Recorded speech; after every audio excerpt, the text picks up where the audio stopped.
How is Sydney Festival in 2020 engaging with January 26? Well, last year we had the vigil on the 25th, and this whole idea that the 25th is a very important day, the day before it all changed is what we're looking at.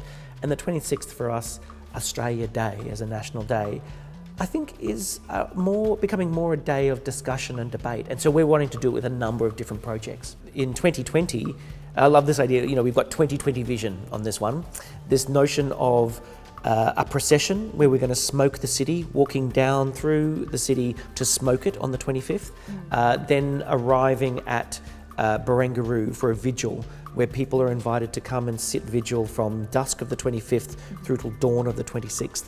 This notion of a morning of mourning, which also takes our lead, if you like, from the day of mourning, which was in 1938, which in fact is just as old as Australia Day as we understand it now. We're doing a project called Proclamation, where we're designing 250 flagpoles and planting them in Barangaroo and inviting the people of Sydney to design a flag, and we'll raise it, and somehow you'll feel more ownership of the place if you raise a flag here. That kind of... Well, that's the idea. And then this notion of what is it about flags that creates such kind of passionate conversation, and how could Captain Cook actually say, I plant this flag and I own it now, or well, George III owns it.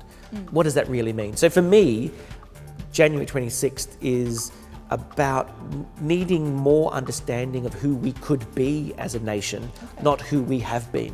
And what I love about Australians is that we're pretty down to earth about a whole range of things. And so I think we can deal with this not in a kind of shouty way.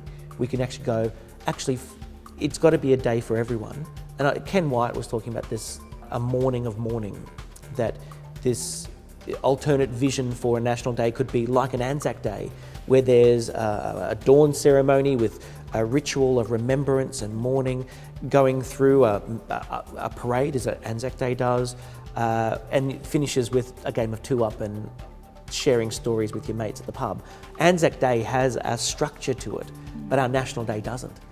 How can we provide a national focus, a national day that says something about who we are and who we want to be? What is it about the relational nature of nationalism, of non-Indigenous and Indigenous people coming together and having an interface or a conversation? Why is that so important to you in this program? For me, the nationalism is an absent-mindedness. It's a lack of thoughtfulness around identity. And what I think we're trying to do with this UTS Big Thinking forum around the Rethinking Nationalism is to say, is actually the Australian character one of, yes, we're self-deprecating, we don't want to be, the tall poppy syndrome, we don't want to be too kind of flash about things, but we do get on with things in a very pragmatic way.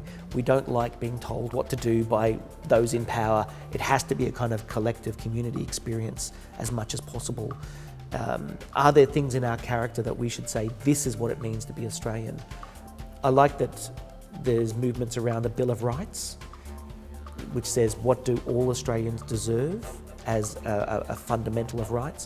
And I put in that this notion of the voice to Parliament, or a voice and recognition of First Nations people. When we're rethinking nationalism, it's not just the flag and the anthem it's actually something about our deep character, which we don't want to talk about much.